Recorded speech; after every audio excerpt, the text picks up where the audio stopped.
Every time David prayed for help or whispered a wish for a better life, the wind would carry away his words, leaving his pleas unanswered. It was as though nature itself was saying, "You don't deserve these blessings," because he had filled the world with negativity.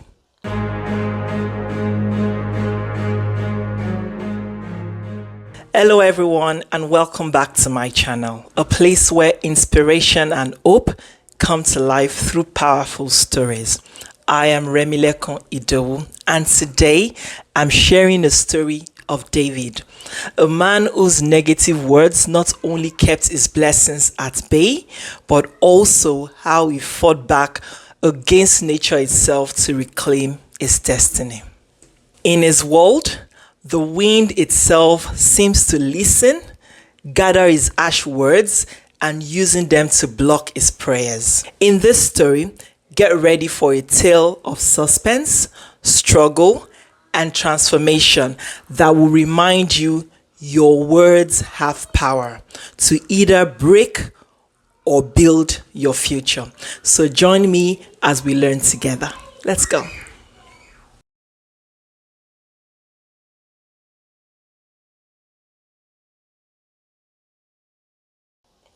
In a small village where hope was a rare guest, David grew up amidst constant criticism and gloom. His world was filled with negativity. Every word he spoke carried a bitter tone, and he quickly became known as someone who only saw the dark side of things. Day after day, as the wind swept through the narrow streets, it seems to collect his harsh words as if the very air was recording his negative energy. Every time David prayed for help or whispered a wish for a better life, the wind would carry away his words, leaving his pleas unanswered. It was as though nature itself was saying, "You don't deserve these blessings," because he had filled the world with negativity. Soon, his life began to mirror the negativity he spread. Opportunities vanished, storms brewed when he needed clear skies, and even gentle rains turned into harsh downpours whenever he was in the rain, all reflecting his inner state. One evening, a desperate villager named Samuel approached David for advice, hoping to find comfort in shared struggles. But David, steeped in his own bitterness, told him, "There is no hope for any of us. Mystery is all we will ever know." Days later, Samuel, overwhelmed by despair, abandoned his farm and left the village, believing David's words to be true.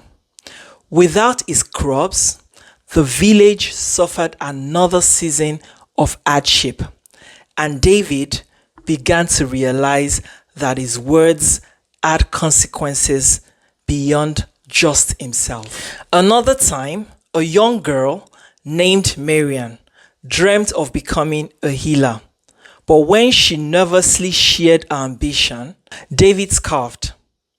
"People like us are meant to suffer, not to change the world." Discouraged, she cast aside her studies, and years later, when illness stalked the village, there was no one with the knowledge to help.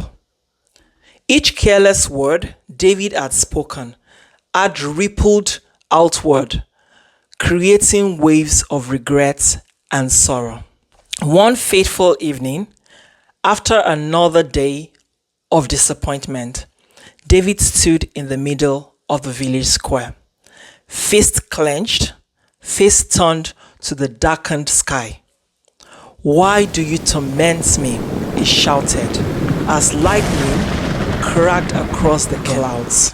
A violent wind whipped through the square, sending market stalls crashing and shelters banging against stone walls. The villagers shrank back, murmuring that David had once again cursed the land with his bitterness. That night, as he laid awake, listening to the relentless howling of the wind outside, something inside him snapped. He could not continue living like this. Frustrated and desperate, he decided he had to find the source of his mystery. He left his village, journeying through rugged terrain and turbulent weather. Storms, rain, and thunder seems to follow him as if nature itself was testing his resolve. After days of wandering, battered by both the elements and his own doubts, David found himself lost in an eerie forest. Shadows stretched unnaturally long, and whispers rustled through the trees. The air was thick, oppressive, almost as if unseen hands were pressing against his chest. Just as fear threatened to consume him, he stumbled into a bog, the cold mud pulling at his feet. Panic gripped him as he struggled, realizing that if he sank further, he would never escape. His cries for help were swallowed by the eerie silence of the forest. Just as he was about to give up, a flickering light appeared in a distance. Gathering his last ounce of strength, he stumbled towards it and found himself standing before the modest arm of a wise old man. The old man listened carefully as David poured out his story of pain and rejection.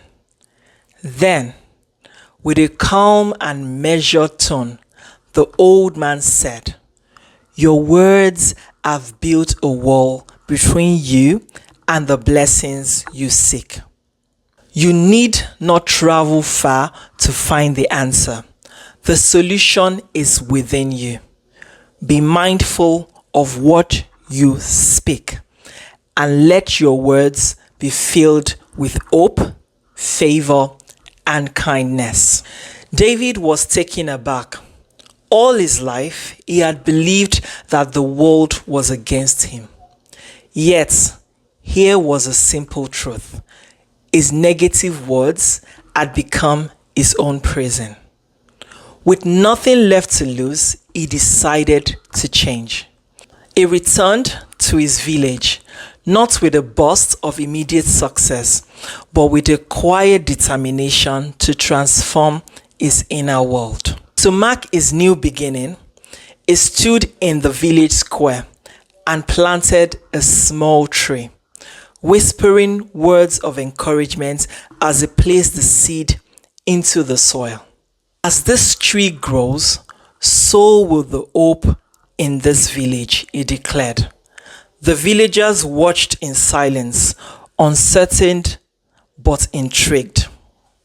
Each day, David consciously began to speak words of favor, grace, and gratitude. At first, the change was slow. Temptation to revert to old habits was strong, and each negative thought battled his new resolve.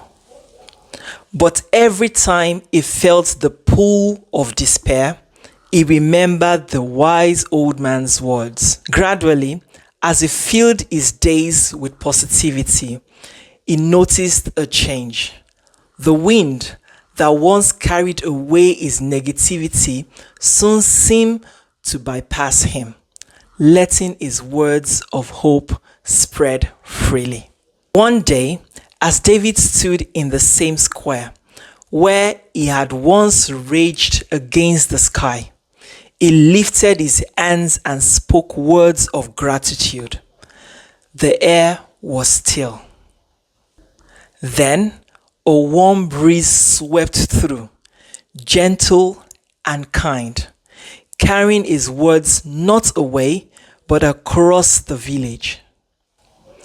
The people felt it, a shift in the very air, as if the land itself had exhaled relief. The sky, once perpetually grey, softened into a golden hue as the sun broke through the clouds. It was as if the heavens had finally heard his words, and this time they had chosen to answer. Over time, blessings began to return. Samuel, who had abandoned his farm, heard of David's transformation and returned, rekindling hope in his fields.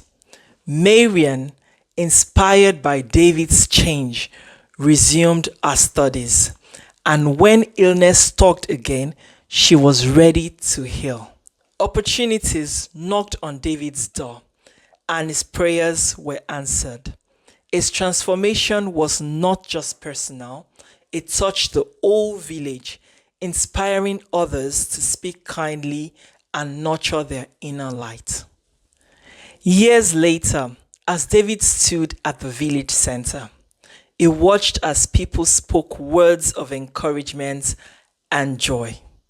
The village, once shrouded in despair, now thrived with hope. The tree he had planted had grown tall, its leaves dancing in a gentle breeze. He smiled, knowing that the secret he had discovered was simple yet profound. Words are seeds, and whatever we plant in the world will grow.